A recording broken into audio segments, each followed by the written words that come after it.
Olá, queridos, é um prazer enorme estar com você mais uma vez no Frente a Frente. E nessa oportunidade eu tenho uma palavra de Deus no seu coração no final. Temos uma entrevista fantástica. Fique ligado porque o programa Frente a Frente está no ar. Rastreadores Alcance Sat, novo conceito em rastreamento. Rastreador para carro, rastreador para moto, rastreador para frota. O sistema de rastreamento da Alcance Sat proporciona total autonomia aos usuários, sem intermediários ou terceiros. Alcance Sat, Avenida C8, quadra 84, lote 22, número 465, setor sudoeste, Goiânia. Telefones 62 3921 1770, 3093 2004. Saque 0800 61 2004. Rastreadores Alcance Sat, novo conceito em rastreamento.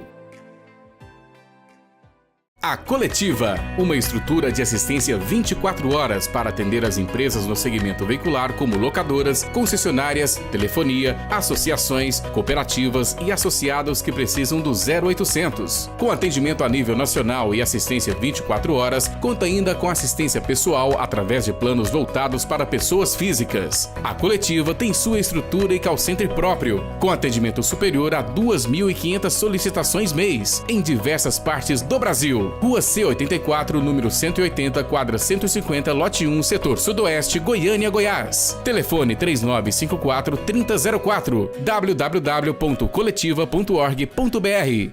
Você e sua família têm um encontro marcado com Deus. Todas as terças, quintas e domingos às 18h30.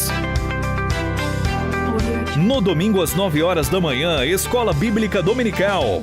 Santo, Santo, Santo, Deus Todo-Poderoso, que era e há de vir. Assembleia de Deus Cidade Jardim, na Avenida Dom Emanuel. Coordenação Pastor João Costa.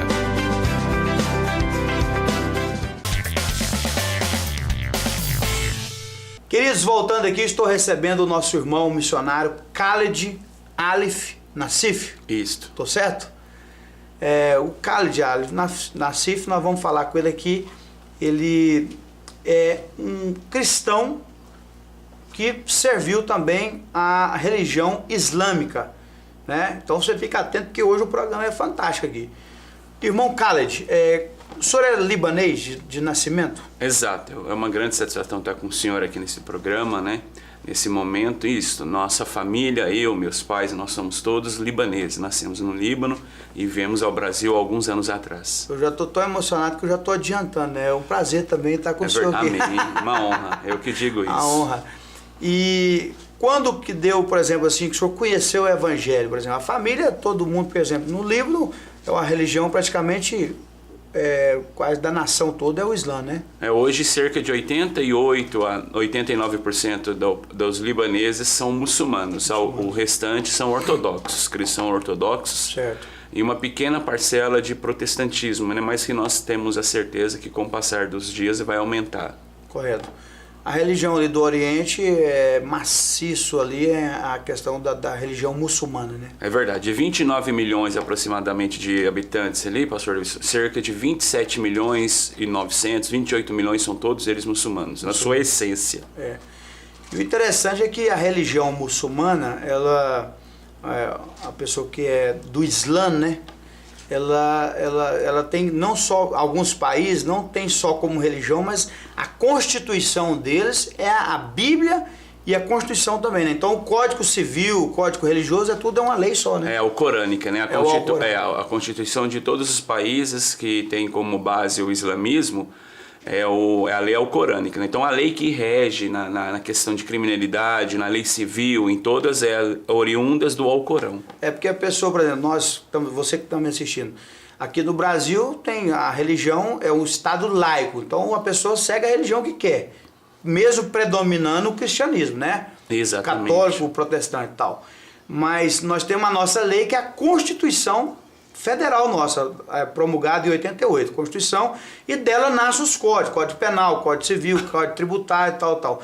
Mas na religião muçulmana, então nos países muçulmanos, A lei é uma só, A né? lei alcorânica, né? Alcorânica, é o Alcorão. O Alcorão, oriundo do Alcorão. Então, na grande maioria, vai jogar uma sentença, vai jogar qualquer caso, como o senhor disse bem, frisou bem a questão da Constituição. Judiciário é baseado na questão da Constituição. Tudo legisla dali. Então, a lei que legisla nesses países são lei alcorânica. Quando alguém infraciona qualquer ato, seja moral, seja criminal, seja político, a sentença ou ele vai ser condenado e vai ser julgado segundo a lei alcorânica. Ah, correto. O senhor conheceu o cristianismo quando? Conheceu Jesus quando? Na verdade, eu tive a Conta pra oportunidade de servir ao islamismo, né, até os meus 19 anos. Eu quero acreditar que na questão, pastor Davis, do propósito e da permissão de Deus sobre as nossas vidas. Correto. Às vezes eu fico na minha casa pensando que eu podia ter nascido em um lar cristão, né? Eu queria ter tido esse privilégio de ter nascido em um lar cristão. Mas eu sei muito bem também que tudo aquilo que eu adquiri de conhecimento, de busca e nas minhas experiências com Cristo, foi muito necessário ter passado pelo islamismo para me chegar onde eu cheguei hoje no cristianismo. Correto. E quantos já nasceram no lar cristão e não dão valor, né?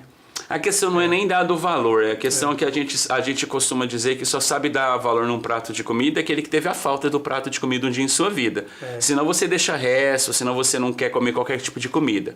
Então pessoas oriundas de religiões que não têm vertentes cristãs, quando conhecem a graça do cristianismo, esse amor supremo de Cristo, ele não quer outra coisa, porque dentro do islamismo, a pessoa, o cidadão muçulmano, se o senhor conversar com qualquer muçulmano aqui em Goiânia ou em qualquer lugar, se o senhor perguntar para mim qual é a sua nacionalidade, ele sempre vai falar assim, sou muçulmano, porque ele não separa a cidadania da religião, como nós separamos. Somos países laicos, mas oriundos de várias regiões. Não, para ele a pessoa nasce muçulmana, ele é muçulmano e morre muçulmano. Ele não consegue entender essa transformação, essa conversão que nós chamamos da pessoa sair do islamismo e ir para o cristianismo, e nem essa separação de cidadão e ser religioso, secularismo e cristianismo. Ah, certo. Aí o senhor morava onde? Quando que o senhor veio para o Brasil? Conta pra gente. Nós viemos para o Brasil muito pela questão da guerra, né? Hoje o que a Síria passa, mas o que a Síria passa hoje é por causa de grupos extremistas que agem dentro da Síria. Nós viemos para o Brasil porque havia uma guerra entre Israel e Líbano que durou cerca de 30 anos, porque grupos extremistas queriam lutar contra Israel. Então o Líbano, na região que nós morávamos, ao sul do Líbano, foi uma região bastante bombardeada, uma região bastante judiada pela guerra. Então nós saímos de lá para que meu pai, minha mãe, eu creio que uma ação de Deus, nós viéssemos para o Brasil para ter uma qualidade de vida. O que acontece hoje com muitos libaneses que são em Goiânia. Você sai do Brasil e vai para os Estados Unidos. Ganhar vida, ganhar dinheiro. Só que lá a gente veio para ganhar vida, né? Ganhar vida, né? Lá a gente não tinha. Então a gente veio para ter uma qualidade de vida, para preservar a vida. Chegando aqui, nós somos surpreendidos. Vocês mudaram para onde aqui? Uberlândia. Uberlândia. Exato. A gente chegou em São Paulo, teve um pouco de dificuldade. A gente estava algumas semanas, meses depois, meu pai queria ir embora para o Líbano, porque como não fala a língua... Que ano que foi isso? Foi no ano de 1994 e 95. Final de 94 e início de 95. Não. Então, como meu pai não sabia lidar com a língua, não tinha dinheiro, ele queria voltar. Ele falou assim, então é mais fácil eu morrer na minha terra. Aí vem Deus... Nos tira de São Paulo, que nós tínhamos pegado, nos leva para a cidade de Uberlândia através de um libanês que já tinha vindo do Líbano há algum tempo atrás e começou a se dar bem em Uberlândia. Ele falou assim, vem para cá que eu vou ajudar. Olha. Na verdade, ele era só aquele cidadão macedônio, né? Vem para cá. Passa a Macedônia que eu tenho algo para você aqui. E aí nós chegamos em Uberlândia no ano de 96, né? Final de 95, 96. E eu tive a oportunidade de conhecer Cristo em 2004 através de uma revelação muito pessoal com Cristo. Porque até meus 19 anos, pastor Davidson, isso eu queria deixar muito bem claro, nós nunca tivemos acesso à Bíblia Sagrada, porque é proibido. Era proibido ter uma Bíblia e proibido ouvir qualquer tipo de aspecto religioso que não fosse islâmico. Então, todas as vezes que a pessoa queria apresentar Cristo para a gente como Filho de Deus, ele era repreendido, ele era amaldiçoado, ou a gente não dava ouvido. Porque na religião muçulmana eles acreditam que o profeta é Maomé, né? Exato. Não há profeta senão Maomé e Alá é o nosso Deus. Não, Alá é o Deus mesmo, né? O nome próprio. Mas há profetas dentro do Alcorão. Olha que interessante. O nome de Jesus, ele é citado mais que o nome de Maomé.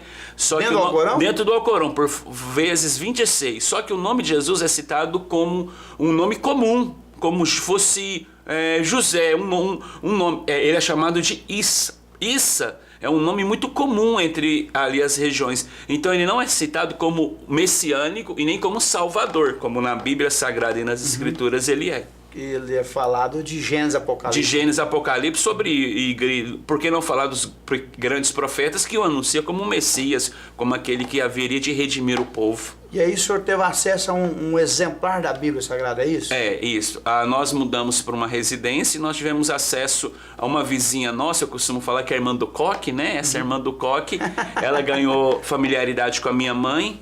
Minha mãe, ele ficava em casa e meu pai ia trabalhar. Eu e minha irmã, nós íamos para a escola de alfabetização e para a escola comum, que os filhos de brasileiros estudam. Nós estudávamos em 2 períodos. Então, minha mãe ficava muito sozinha, então ela fez amizade com essa vizinha. Deus, mais uma vez, ali, provando o seu amor. E ali, um dia, essa mulher, numa conversa informal com a minha mãe, num bate-papo depois de algum tempo de relacionamento, ela falou assim, eu quero te dar um exemplar da Bíblia. Porque tinha um fato curioso. Todos os dias, quando nós saímos de casa para ir para a escola, minha mãe dizia para mim e para minha irmã, Allah kumak ya habibi, Allah habiktir. E a Uleda, e ela dizia, que Deus esteja com vocês, meus filhos, eu amo muito. E aí, quando nós estávamos saindo... Repete a frase em árabe. Em árabe. Allah kumak ya Uleda, Allah habiktir. Eu disse, Deus abençoe vocês, meus filhos, vão com Deus. Eu amo muito vocês. E nesse meio tempo a gente saía para a escola para cima e essa vizinha descia com um livro escondido embaixo dos... Não escondido, mas colocado embaixo da mania, o hábito, né? Debaixo do braço. E gerou curiosidade. O que aquela senhora todos os dias naquele mesmo horário saía? Ela estava indo onde? Para a igreja. Oração da... E minha mãe perguntava para ela... Né? Sua mãe já estava dando conta de Já, porque a gente ensinava minha mãe e papai em casa a falar por meu pai. Até hoje, se você ouvir um áudio do meu pai, você não entende muito meu pai, tem que ouvir pausadamente. Minha mãe não, minha mãe pelo envolvimento com as pessoas, com as amigas, né? E aí ela... Que isso, dona Albertina? No seu braço, dona Albertina, um dia você vai saber. Aí todo dia aquela... Dona Albertina, onde você vai? Ela, vou aqui. E a dona Albertina, com muita sabedoria, uma senhora de idade... Não com muito conhecimento. Não agressivo, né? Com aquela forma agressiva de você falar. querer empurrar o evangelho com ela abaixo, que às vezes em certas situações é necessário, mas em algumas não. É verdade. O senhor entendeu? Então despertou uma curiosidade aí na ela mamãe. foi ficando curiosa. Foi. Aí um dia você vai saber. Exato. Um dia, um café, uma conversa informal, oriundou o cristianismo na minha casa, quando a minha mãe pela primeira vez leu a Bíblia Sagrada no Brasil. Chega um dia da escola, minha mãe chorando, pastor. Que isso? Lendo aquele livro sagrado em mãos. Arrepiei todo. Aí ela eu cheirei e falei, minha mamãe, chufimar. Eu falei, mãe, o que a senhora tem? Ela, não me fichi. Ela enrolou aquele livro preto desgastado pela forma de uso lá de fora, não tinha mais letra nenhuma. Era um livro que até então não tinha nome. E todos os dias, quando eu chegava, eu via essa mesma experiência. Minha mãe chorando lendo aquele livro. Lendo a Bíblia. E um dia, que coisa tremenda, hein? Eu chego no meu quarto...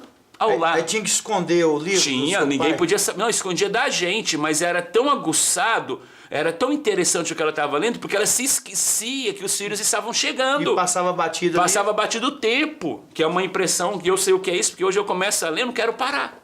Oh, coisa maravilhosa. E aí, um dia eu chego, pastor, e ao lado da minha penteadeira, né, a gente chama de cômoda, ao lado da minha cômoda, eu estava ao lado do meu Alcorão, aquele exemplar daquele livro desgastado, folhas amareladas e amarrotadas de alguém usar. E lá dentro minha mãe tinha deixado um cartão escrito com a própria em punho, marcado num texto de Isaías 43, do versículo 1 ao 5. Só que ela tinha anotado, escrito assim, eu espero que esse livro fale tão fortemente com você como falou comigo. E aí ela tinha marcado um marca-texto de Isaías 43, do versículo 1 ao versículo de número 5. E aí ela leia. Quando passares pelas águas, estarei contigo. Elas não te afogarão. Quando passares pelas águas, elas não te submergerão. Quando passares pelo fogo, não te queimará. E chama algum arderá em ti. Aí acaba com o versículo 5, né? E trarei a tua descendência desde o Oriente, a tua semente desde o Oriente. Oh, glória. E aí quando eu terminei de ler o versículo 5, as lágrimas se derramaram. Aquela passagem, trarei a sua descendência. Aí você falou forte. Demais. Exatamente. Mas o que mais forte falou quando no texto fala filho. Porque dentro da religião islâmica não tem essa, eu não queria deixar muito bem claro essa relação de paternidade e filho. Lá é um Deus castigador, um Deus condenador, um Deus que exige as coisas e que se a pessoa não alinhar e não conseguir no último dia, possa ser que ela vá para o inferno. Por isso que os muçulmanos, eles são tão dedicados, são tão disciplinados, porque eles temem que no último dia... Temem de medo, né? Medo. Não é um respeito, né? Porque a Bíblia fala no temer. Ter medo e temer reverenciar. Reverenciar, exatamente. Eles não conhecem a misericórdia de Deus. Não conhecem. Eles conhecem que um Deus, se no último dia tiver de bom humor, possa ser que salva eles, depois eles terem praticado tudo aquilo que o Corão pede para que eles pratiquem. Aquilo que eu ouvi dizer a respeito da mensagem que o senhor ministrou na nossa igreja, é aquilo que eu ouvi, tipo assim, que a maioria, as pessoas temem um muçulmano hoje por causa de um ou outro que são extremistas, que na realidade a maioria absoluta são pessoas que temem mesmo a Alá e que querem uma mudança de vida e às vezes está no caminho errado. 8% da população muçulmana, se eu não estiver me enganado, o último censo que foi levantado, são de origens extremistas, que são os jihadistas, né, os conhecidos, e os que aplicam suas vidas à Sharia.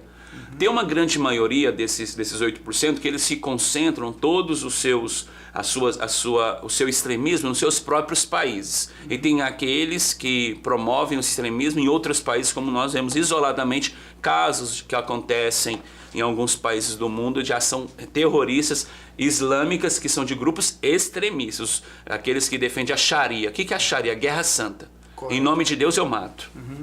Existe tem dois grupos extremistas, que é o sunita e o xiita. Exatamente. Né? Eles vivem em constante guerra. Porque na morte de Maomé, na morte do profeta Muhammad, que nós conhecemos aqui popularmente como Maomé, foi uma morte súbita, não foi preparado um líder, como Moisés fez com Josué. Então não tinha quem governasse o povo. Então um primo, um tio, um amigo falou, é eu. Aquele mês do Ramadã, você já participou? Já, do Ramadã, toda a minha vida. Que é o mês que eles tiram para começa agora, consagrar, né? E eles vão para a região de Meca, né? Exato. Meca está onde? Está ali ao próximo à Arábia Saudita, mais ali geograficamente na Arábia Saudita. Então são 30 dias de jejum, né? Todos os dias, bebe água só ao final de cada dia e janta só depois do pôr do sol. Certo. Perfeito. Eles têm uma disciplina, tem a oração 5 vezes ao dia. Exatamente. Tem uns horários de oração, independente do que seja fazendo pare, para que possa fazer as orações. Tem o zakat, que é o quarto pilar. Zakat é a esmola, né? Zakat é a ajuda ao próximo, ao necessitado, que você nunca pode negar ajuda a ninguém. Correto. E aí, o senhor começou a ler lá, vamos voltar. Aí eu tive acesso à Bíblia e na hora que eu terminei o 5º versículo eu me assustei. Porque eu dentro da minha alma eu havia sentido algo que meus 19 anos de vida dentro do islamismo eu nunca havia sentido. Eu tive uma experiência com a própria palavra que nunca eu havia tido com o Corão. Eu olhei para o Alcorão e olhei para aquele livro sem nome na capa, mas eu sabia que eram as escrituras sagradas, e perguntei para Deus, afinal de contas, quem é o Senhor? Que isso, hein? Eu toda a minha vida tenho aprendido que o Senhor... Quem que é o Senhor? O Senhor é o Deus dos muçulmanos, que não há outro Deus além do Senhor como Deus dos muçulmanos. E agora me aparece esse livro dizendo quem é um outro Deus, e aí nós entenderíamos quem era o único Deus. E eu perguntei, eu quero saber quem é o Senhor. Por favor, eu preciso saber. Meu coração, minha alma está em dúvida. O Senhor é o Deus dos muçulmanos ou o Senhor é o Deus dos cristãos? E aí, como é que foi a resposta? Eu tenho que me segurar porque é uma coisa muito forte. Eu me choro, né? Todas as vezes que eu me lembro, porque mudou totalmente o meu ser, a minha vida. Passados-se algumas semanas, eu estava na minha casa, era um domingo de manhã, e eu estava dormindo, daqui um pouco fui despertado porque havia uma brisa suave e uma luz, tipo um fecho de luz no meu quarto. No quarto onde eu morava em Uberlândia. Não tinha nem uma janela aberta? Fechado, isso que eu ia falar, de cortina e a janela bem fechada, a cortina bem fechada, para que não entrasse luz, para que você dormisse, e a porta fechada. E eu me assentei, como nós estamos sentados aqui nesse momento. E aí eu comecei a me lembrar de algumas coisas, eu reclinei meu corpo e apoiei sobre as minhas pernas e me lembrei de tudo da minha vida. Quando Deus tirou a minha família do Líbano, a ação de Deus, quando nós chegamos no Brasil e tivemos acesso, né, à liberdade, vi crianças na rua, vi pessoas com aquele anseio que eu queria tivesse no Líbano, aquela qualidade de vida. eu vi uma série de coisas, fui me lembrando de tudo. E a última cena que veio na minha mente foi essa de eu ter tido acesso à Bíblia pela primeira vez com 19 anos de idade. Quando eu terminei de ver essa imagem, é como se ficasse branca a minha mente. Como se fosse pausado um filme e eu não pensasse mais nada. Mas eu percebi que a presença daquela ali que estava, a luz e a brisa havia aumentado. Então meu calor, meu corpo se acalientou por aquela presença. Quando eu abri os olhos, ali estaria a minha resposta da minha pergunta. Eu olhando para o chão, um homem que estava ali com uma sandália, 2 cicatrizes na altura do tornozelo, 2 feridas cicatrizadas na altura do tornozelo, e eu erguendo os meus olhos, na orla do manto, na barra de um manto, 3 listras de ouro e um cordão que descia pelo lado esquerdo de ouro. E eu fui tentando erguer meus olhos. Na cultura muçulmana, diz que quando o senhor está diante de alguém que é muito maior do que o senhor tem que se ajoelhar. Olha que... E eu sabia de quem eu estava, diante de quem eu estava. Sabia que aquele homem que estava ali era muito maior do que eu. E eu me levantei e me ajoelhei. Olha que coisa. Foi quando eu ouvi as palavras que mudariam para sempre a minha vida. Foi assim, filho, quebrou tudo aqui dentro da minha vida, que eu tinha como um servo, que eu tinha que fazer tudo o que eu tinha que fazer para que eu fosse aceito. O sacrifício que você tinha que fazer, as que eu fosse cruzes de aceito. pegar. Então, o que quebrou muitas fortalezas, pastor, foi ouvir filho. Filho, eu sou Jesus, o Filho de glória a Deus. Jesus, hein? Eu morri na cruz do Calvário por amor a ti. Eu vim aqui dizer quem é você. Você é meu filho, eu sou o Deus dos cristãos. Quando me buscastes, e eu gritava, Senhor Jesus, por que o Senhor demorou tanto? Ele dizia, quando me buscastes, no meu livro, eu me revelo a ti. E ali Jesus. foi um momento muito emocionante, eu comecei a gritar, aquela alma compulsiva, aquela alma... Aquele choro, né? Aquele choro que geme parte de dentro para fora, e compulsivamente eu estava ali chorando e gritando, e a partir dali a minha vida seria totalmente transformada. É por isso que eu falo, porque às vezes foi necessário eu ter que experimentar tudo aquilo que eu experimentei no islamismo para dar todo o valor e a dedicação que eu tenho hoje no cristianismo. É como uma pessoa que nasceu num lar cristão e afasta de Deus, né? E cai no mundo do pecado, experimenta tudo que o mundo oferece, como eu tive essa experiência, e voltei aos 19 anos para a igreja. Olha só. E aí você vai encontrar verdadeiramente o amor de Deus, né? E agora só porque a sua experiência é voltada para totalmente diferente, né? Um mundo...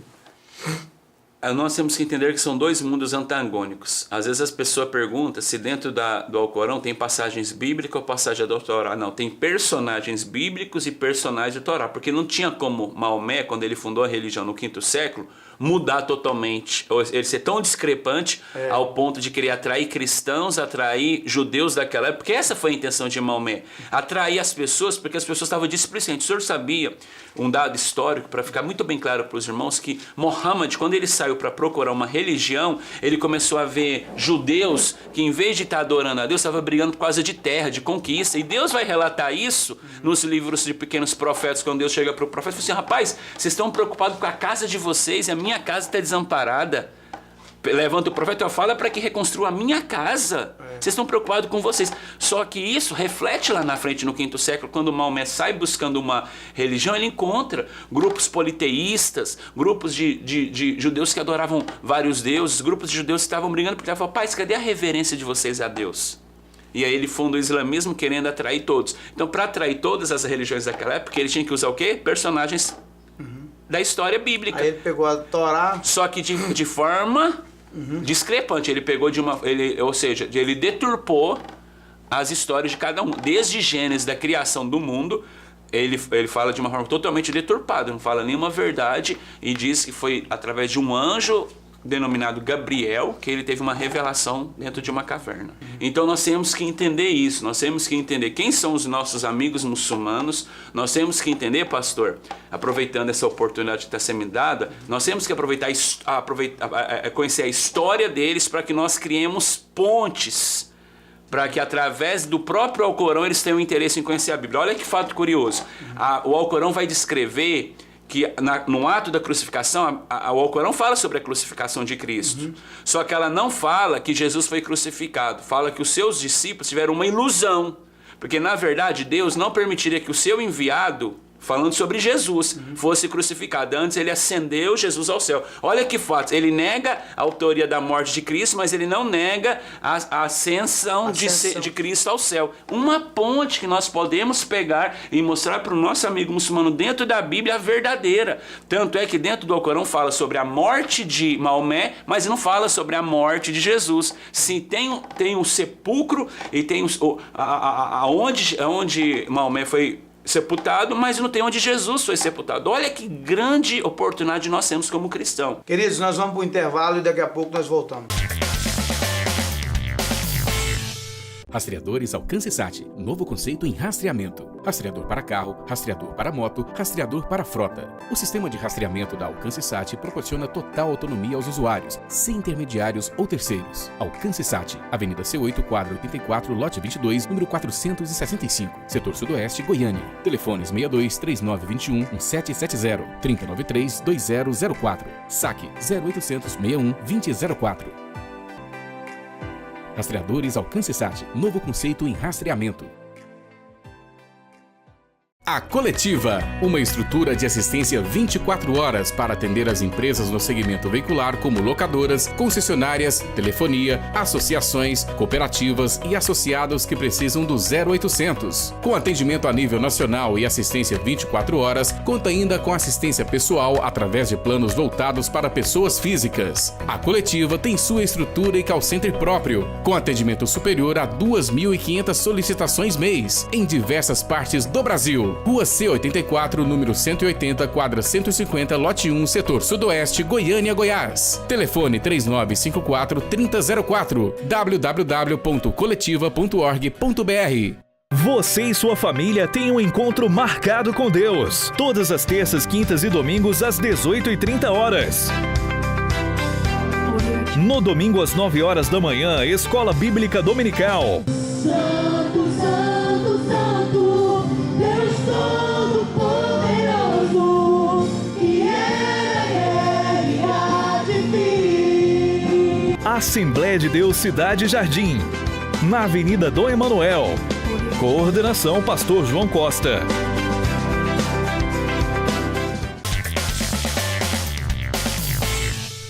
Queridos, voltando aqui, nós estamos com o nosso tempo esgotado, mas nós vamos marcar um outro dia para nós estarmos aqui falando desse assunto que é fantástico. O tempo passa, a gente nem vê ele passar.